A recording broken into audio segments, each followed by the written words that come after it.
My graduation day was supposed to be the pinnacle of my academic journey. 4 years of sleepless nights, part-time jobs, and maintaining a 3.9 GPA while my peers enjoyed the college experience. I'd worked harder than anyone in my family ever had, something my parents never seemed to notice. The ceremony was beautiful. Spring sunshine bathed the campus quad as we sat in our black gowns, the air filled with possibility. I spotted my parents and younger sister Emma in the crowd, waving enthusiastically when my name was called. For once, I felt seen. "Congratulations, honey. We're so proud of you," Mom said, hugging me tightly after the ceremony. Dad nodded approvingly, his version of affection. "Let's get some photos before heading home for your celebration," Dad suggested. "We have something special planned." My heart swelled. Finally, recognition for my efforts. I'd watched Emma get lavish gifts for every minor achievement, her high school graduation, making the cheer squad, even passing her driver's test. Meanwhile, I'd worked 2 jobs to pay for my textbooks and lived in the smallest campus apartment possible to save money. Back home, our modest living room was decorated with a "Congratulations Graduate" banner. Mom had prepared my favorite foods, and there was even a small stack of wrapped gifts on the coffee table. "Emma, why don't you give your brother his first gift?" Mom prompted. Emma bounced excitedly, handing me a small box. Inside was a cheap keychain with the university logo. "Thanks, Em," I said, genuinely appreciative of the gesture. "Now for our gifts," Dad announced, a strange smile playing on his lips. He handed Emma an envelope first, which confused me. It was my graduation, after all. Emma squealed as she pulled out a set of car keys. "Really? The Audi I wanted?" Dad nodded. "It's parked outside. You've been such a good sister supporting your brother through college." My stomach tightened. Emma had visited campus exactly once in 4 years, and that was because her friend's brother was having a party nearby. Mom handed me an envelope next, beaming with what I could only describe as misplaced pride. "This is for you, son. We know how independent you are." Inside were 3 bus tickets to Boston, about 200 miles away, and a $50 gift card to a budget store. "We know you mentioned wanting to check out job opportunities in Boston," Dad explained. "These tickets will get you there and back for interviews. The gift card is for some professional clothes." Emma was already outside, admiring her brand-new Audi Q5, worth at least $45,000. My $65 worth of bus tickets and $50 gift card felt like a slap in the face. "Speech! Speech!" my uncle called out, clearly oblivious to the inequality unfolding. I stood, my hands trembling slightly. The room went quiet, all eyes on me. I could see my mother's friends, exchanging uncomfortable glances. They knew. Everyone knew. "Thank you for coming today," I began calmly. "And thank you, Mom and Dad, for these bus tickets." I held them up, smiling tightly. "They're actually perfect." My parents looked relieved, clearly not catching my sarcasm. "I've always had to make my own way," I continued. "When Emma got her first car at 16, I rode my bike to my after-school job. When she got a fully funded trip to Europe after high school, I worked overtime to afford community college before transferring to university." The room grew uncomfortably silent. "So, these bus tickets are a fitting final chapter to my time under your roof. They're exactly what I expected." I maintained my smile, though my heart was breaking. My cousin Lisa whispered loudly, "That's messed up," while my Aunt Martha looked away, embarrassed. "Son, we just thought," Dad began. "I know what you thought," I interrupted. "You thought Emma deserved a $45,000 car for doing nothing, while I deserved bus tickets for graduating with honors." Mom's face fell. "That's not fair. Emma needs a new car because her 2-year-old Honda wasn't good enough," I finished for her. "While I need to take the bus to job interviews." Emma waltzed back in, dangling her keys. "It drives like a dream." She noticed the tension and paused. "What's going on?" "Nothing," I said, pocketing the bus tickets. "Congratulations on your new car. I need some air." I stepped outside, breathing deeply to calm myself. My phone buzzed. my roommate Ryan. "How's the celebration going, man?" "About as expected," I replied. "Emma got a new Audi, I got bus tickets." His silence spoke volumes. "Listen," he finally said, "remember that job offer I mentioned? The tech startup in Boston? They asked about you again, said your portfolio was impressive." I looked back at the house, where my family continued celebrating as if nothing was wrong. "Tell them I'm interested," I replied, "very interested." I returned to the party with a newfound clarity. The disappointment still stung, but something else was emerging, determination. I'd always allowed my parents' favoritism to make me feel less than. Not anymore. "Everything okay?" Mom asked when I re-entered. "Perfect," I replied, and meant it. "These bus tickets are exactly what I need." She seemed relieved, misinterpreting my acceptance as forgiveness. Dad clapped me on the shoulder, his guilty conscience apparently assuaged. The party continued. I played my part, smiling, thanking relatives for their gifts, mostly cash and gift cards, thankfully, and deflecting questions about my plans. All the while, Emma showed off pictures of her new Audi on her phone. "It's the Premium Plus package," she bragged to our cousins. "Leather seats, panoramic sunroof, the works." And my Aunt Martha approached me quietly. "I think what your parents did was unfair," she whispered, pressing an envelope into my hand. "Don't open this now." Later that night, after everyone had left, I sat on my childhood bed and opened Martha's envelope. Inside was a check for $5,000 and a note. "For whatever comes next, you've earned this. Love, Aunt Martha." I texted Ryan immediately. "I'm definitely coming to Boston. How soon can I interview?" His response came quickly. "They want you ASAP. Next Monday work?" I looked at my bus tickets. They were for Wednesday. "I'll make it work," I replied. The next morning, I used some of my savings to book a flight to Boston for Sunday. I'd sleep on Ryan's couch, interview Monday, and be back before my parents even realized I'd gone. Then I'd use their bus tickets for my actual move. My mother knocked on my door as I was researching apartments in Boston. "We're taking Emma shopping for accessories for her new car. Want to come?" "I'm good, thanks," I replied, not looking up from my laptop. "Are you still upset about yesterday?" she asked hesitantly. I finally met her gaze. "Mom, I stopped being upset about the way you and Dad treat Emma versus me a long time ago. I've accepted it." She frowned. "We don't treat you differently. We just recognize your independence. Emma needs more support." "Sure," I agreed, not wanting to argue. "Enjoy shopping." After they left, I called Aunt Martha to thank her. "I always saw how hard you worked while your parents spoiled Emma," she said. "Your father was the same way with his sister, my husband's family. Always making excuses for her, always giving her more. It's not right." "It's okay," I assured her. "I've got a job interview in Boston on Monday.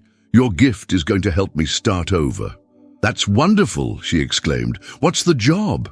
"A tech startup developing educational software.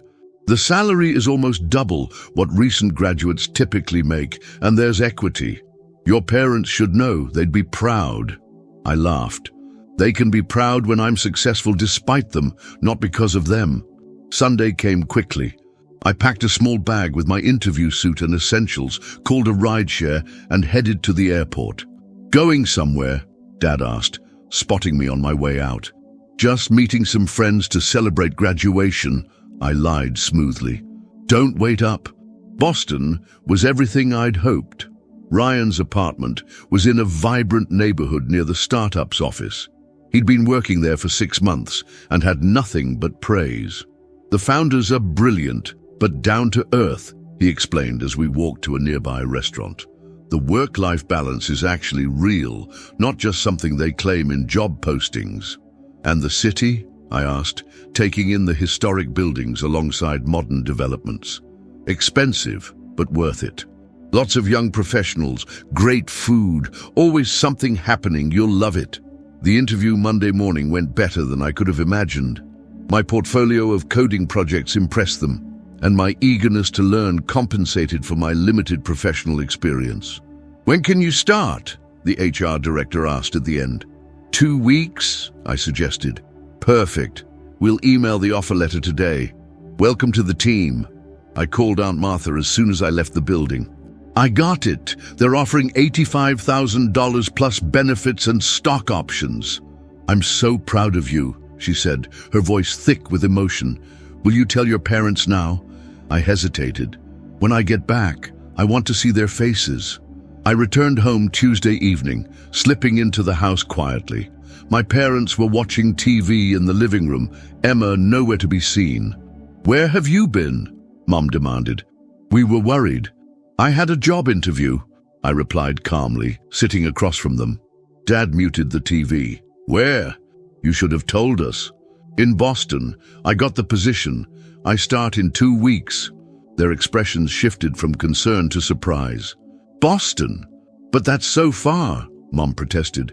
We thought you'd work locally for a while. The opportunity is too good to pass up. $85,000 starting salary, full benefits, stock options in a growing company. Dad's eyebrows shot up. That's impressive. And I already found an apartment. My roommate from college works there too. How will you get there? Mom asked. All your things? I smiled, pulling out the bus tickets they'd given me. These will get me started. As for my things, I don't need much. I've learned to live minimally. The irony wasn't lost on them. Dad shifted uncomfortably. We could help you move, he offered.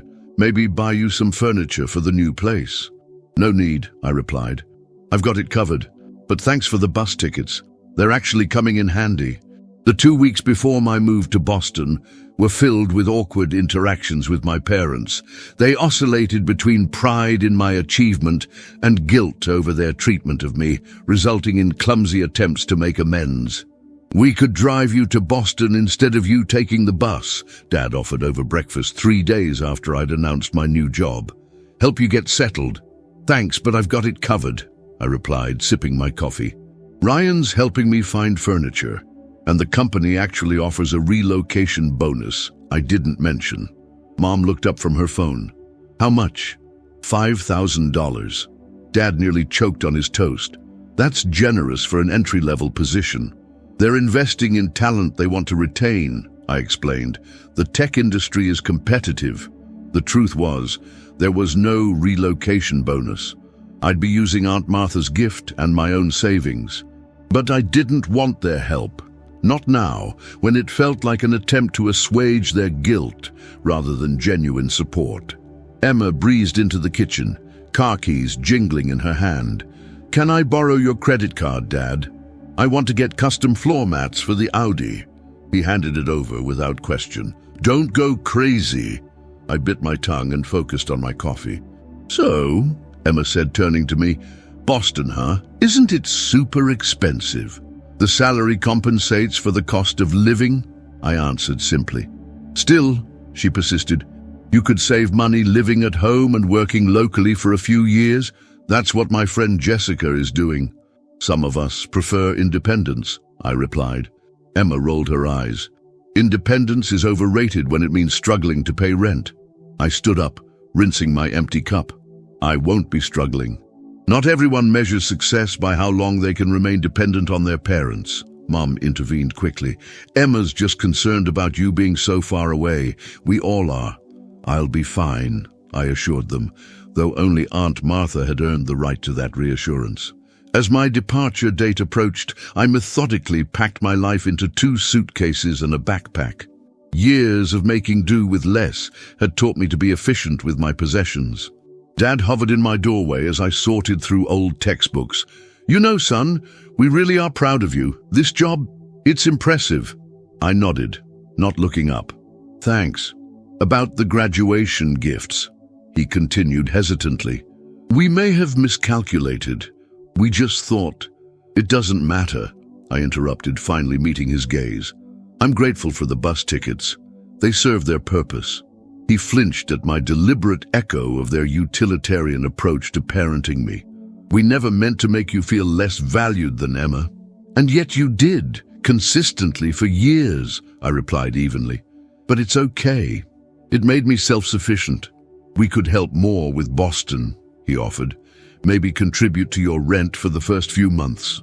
I shook my head. I've got everything under control. My budget is solid. The night before my departure, Mom insisted on a family dinner. She prepared all my favorites: pot roast, garlic mashed potatoes, roasted vegetables, and apple pie for dessert. It was a transparent attempt at reconciliation, but I appreciated the effort. To new beginnings, Dad said, raising his glass in a toast. We clinked glasses, a strange tension hanging over the table. I'm going to miss you, Emma admitted unexpectedly. Who's going to help me with my computer problems now? I laughed despite myself. There's this amazing invention called Google. It's not the same, she pouted. You make it simple. For a moment, I glimpsed the sister I'd wished for all these years, one who valued me for something other than what I could do for her. After dinner, Mom handed me an envelope. We want you to have this for your new start. Inside was a check for $10,000. We can't change the past, Dad said quietly, but we can try to do better going forward. I stared at the check, conflicted. Part of me wanted to reject it outright, to maintain the clean break I'd envisioned, but another part recognized the gesture for what it was, an acknowledgement of their failings. Thank you, I said finally, tucking the check into my pocket. I appreciate it. That night, I lay awake in my childhood bedroom for the last time, thinking about forgiveness and its limits. The check didn't erase years of favoritism, but it was something, an admission of wrongdoing, however indirect. My phone buzzed with a text from Ryan. Apartment's ready for you, keys waiting at the front desk. I smiled into the darkness. Whatever happened with my family, my future was bright and entirely my own. Morning came quickly. I showered, dressed, and carried my luggage downstairs. Mom had prepared breakfast, but I only had time for coffee and toast. Your bus leaves at 10:30, she reminded me unnecessarily. I know, I replied, checking my rideshare app. My driver was 5 minutes away. We could drive you to the station, Dad offered one last time. The rideshare is already on its way, I explained. But thanks. We stood awkwardly in the entryway, years of unspoken words between us. Call when you arrive, Mom said, her eyes watery. Let us know you're safe. I will, I promised. Dad cleared his throat. Remember, you can always come home if things don't work out. I nodded, though we both knew I wouldn't. This wasn't really home anymore. Maybe it never had been. Emma came bounding down the stairs, still in her pajamas. You weren't going to leave without saying goodbye, were you? I was about to wake you. I lied. She threw her arms around me in an uncharacteristic display of affection. Show those Boston snobs what you're made of. I hugged her back, surprised by the genuine emotion in her voice. Take care of yourself, Em. My phone pinged. The driver had arrived. That's me, I said, pulling away. I'll call tonight. Cam, as the car pulled away from the curb, I watched my family grow smaller in the rear window. Mum was crying openly now, Dad's arm around her shoulders. Emma waved until we turned the corner. At the bus station, I purchased a coffee and found a seat in the waiting area. The irony wasn't lost on me. I had a plane ticket in my wallet, but was maintaining the pretense of taking the bus my parents had gifted me. The bus pulled into Boston South Station at 2:15 p.m. I texted my parents a brief message, arrived safely, will call later, then hailed a taxi to my new apartment building. The reality of my situation hit me as I stood in the lobby, collecting my keys from the front desk attendant. I was truly on my own now, building a life entirely of my own making. The thought was both terrifying and exhilarating. The apartment Ryan had found us was small but modern, with large windows overlooking a busy street. He'd already furnished the common areas with second-hand finds that somehow looked intentionally eclectic rather than desperately cobbled together. Welcome home, he called from the kitchen when I entered. How was the trip? Enlightening, I replied, dropping my bags. The apartment looks great. Wait till you see your room, he said, grinning. Aunt Martha called me. Confused, I followed him down the hallway to what would be my bedroom. Inside was a brand new bed frame, mattress, desk, and chair. Simple but high-quality pieces. She insisted, Ryan explained, said to consider it an investment in your future. I shook my head, overwhelmed by her generosity. I need to call her. Later. First, let's celebrate your arrival and new job. Dinner's on me tonight. We spent the evening exploring the neighborhood, identifying the closest grocery store, pharmacy, and public transit stops. Ryan introduced me to his favorite local restaurant, a hole-in-the-wall Thai place with the best pad Thai I'd ever tasted. To new beginnings, he said, echoing my father's toast from the night before. But this time, the sentiment rang true. Later that night, I called Aunt Martha to thank her for the furniture. It's the least I could do, she said warmly. I'm so proud of you for breaking the cycle.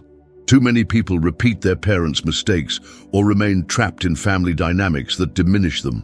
I couldn't have done it without your support, I admitted. Not just the money, but knowing someone in the family saw what was happening and thought it was wrong. Your parents aren't bad people, she said softly. They just have blind spots where Emma is concerned. Maybe this separation will help them see more clearly. Maybe, I agreed, though I wasn't holding my breath. After we hung up, I called my parents as promised. The conversation was strained but cordial. They asked about the apartment, the neighborhood, whether I'd eaten dinner. I answered honestly, but kept details minimal. When Emma got on the phone to tell me about her day, I listened patiently, offering advice on her computer issue, as I'd always done. I miss you already, she admitted before hanging up. It's weird not having you here. You'll adapt, I assured her, surprised by the genuine pang of affection I felt. The first day at my new job was everything I'd hoped for. The office was casual but professional, with standing desks, comfortable breakout areas, and a well-stocked kitchen. My team welcomed me enthusiastically, already familiar with my work through Ryan's advocacy. By the end of the week, I'd settled into a routine. Mornings at a local coffee shop, working through lunch to absorb as much as possible. Evenings exploring Boston with Ryan or video chatting with friends from college. 3 weeks into my new life, an unexpected email arrived from the HR director. We're impressed with your contributions already, it read. The senior team has approved an early performance bonus of $5,000 in recognition of your work on the database optimization project. I stared at the screen in disbelief. The project had been challenging but fascinating, exactly the kind of work I'd hoped to do. Being recognized so quickly validated my decision to leave home for this opportunity. That night, I finally deposited my parents' check, along with the bonus. My bank account balance had never had so many digits. Financial security, something I'd worked toward for years, was suddenly within reach. 6 months passed in a blur of coding, team meetings, networking events, and weekend explorations of New England. I'd found my rhythm in Boston, making new friends while maintaining distance from my family. Our weekly calls had become predictable exchanges of surface-level updates, neither side pushing for deeper connection. Then came the call that changed everything. Your father's had a heart attack, Mum said, her voice shaking. He's stable, but the doctors are recommending bypass surgery. I booked a flight immediately, landing in my hometown late that night. A taxi took me straight to the hospital, where I found Mom and Emma in the cardiac unit waiting room, both looking exhausted. You didn't have to come, Mom said, hugging me tightly. We know how busy you are. Of course I came, I replied, surprised by her statement. He's my father. Emma looked smaller somehow, her usual confidence dimmed by worry. They're doing the surgery tomorrow morning. Triple bypass. I nodded, processing the information. Have you eaten? Either of you? They shook their heads. I'll find something, I offered, locating a 24-hour cafeteria and returning with sandwiches and coffee. We ate in silence, the weight of mortality hanging over us. He's been stressed about the business, Mom finally said. Sales are down, and that new competitor opened across town. I'd forgotten how much pride Dad took in his hardware store, a fixture in our community for 30 years. Their website offers online ordering with same-day pickup, Emma explained. Dad's been losing customers. Has he considered updating your systems? I asked. Creating an online presence? Mom sighed. He says it's too expensive to implement properly, and he doesn't trust cheap solutions. I nodded, an idea forming. Let me see him. Dad looked pale against the hospital sheets, monitors beeping steadily beside him. His eyes widened when I entered. You came, he said, voice rough. Of course, I replied, taking the chair beside his bed. How are you feeling? Like an old man who ignored the warning signs, he admitted. The doctor said I'm lucky. Could have been much worse. We sat in companionable silence for a moment. Mom mentioned the store is struggling against online competition, I said finally. He grimaced. Can't compete with their convenience. But their products are inferior. Chinese knockoffs, most of them. My customers deserve better. What if you could offer both?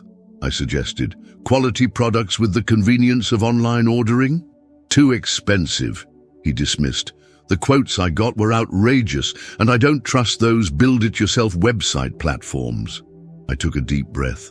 I could build it for you. A custom system tailored to your inventory and customer needs. He stared at me. You'd do that? You're my father, I said simply, and I'm pretty good at what I do. His eyes filled with tears, the first I'd ever seen from him. I haven't deserved that kind of help from you. Family is complicated, I replied, echoing Aunt Martha's wisdom. But in the end, it's still family. Dad reached for my hand, squeezing it weakly. I'm sorry, son, for a lot of things. I know, I said, and realized I did. Get some rest. We'll talk more after your surgery. As I left his room, I felt a weight lifting. Not completely gone, but lighter. The bus tickets that had symbolized years of inequality now seemed like the beginning of a journey none of us had expected, one that might improbably lead us all home.